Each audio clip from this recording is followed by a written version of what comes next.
Hello friends, welcome to Janas recipes. இன்றைக்கி நம்ம ரொம்ப சூப்பரான சப்பாத்திக்கு மேட்சாக சென்னா மசாலா, அதுவும் வீட்டில் இருக்கக்கூடிய பொருட்களை மட்டும் வச்சு ரொம்ப சுலபமாக எப்படி பண்ணுறதுன்னு பார்க்கலாங்க.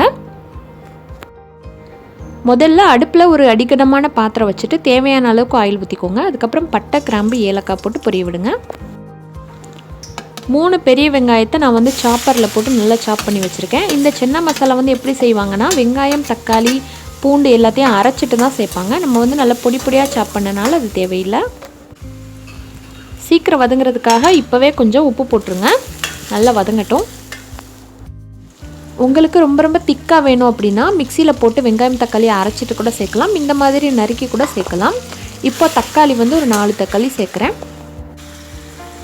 ஒரு 10லேருந்து 15 பல் பூண்டு தட்டி போட்டுக்கலாம்.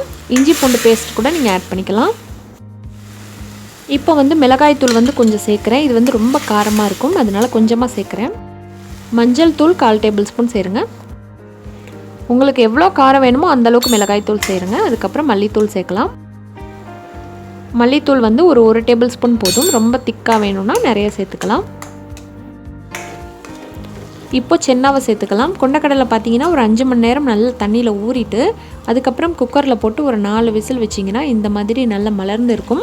அதை டேரெக்டாக சேருங்க. நீங்கள் ஊற வைக்கல அப்படின்னா இந்த கிரேவியவே நீங்கள் என்ன பண்ணலாம், குக்கரில் போட்டு டேரெக்டாக விசில் விடலாம்.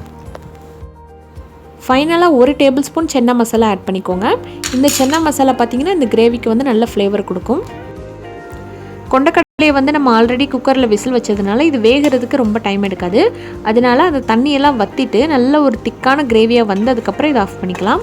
இப்போ பார்த்தீங்கன்னா ஒரு 10 நிமிஷத்தில் ரெடி ஆயிடுச்சு. அவ்வளோதான், சுட சுட சப்பாத்திக்கு சென்னா மசாலா சூப்பராக ரெடி ஆயிடுச்சு. ரொம்ப சிம்பிளாக செஞ்சிட்டோம். கண்டிப்பாக செஞ்சு பார்த்துட்டு எப்படி வந்துச்சுன்னு சொல்லுங்கள். வீடியோ பிடிச்சிருந்தால் லைக் பண்ணி ஷேர் பண்ணுங்கள். மறக்காமல் சப்ஸ்கிரைப் பண்ணுங்கள். தேங்க்யூ.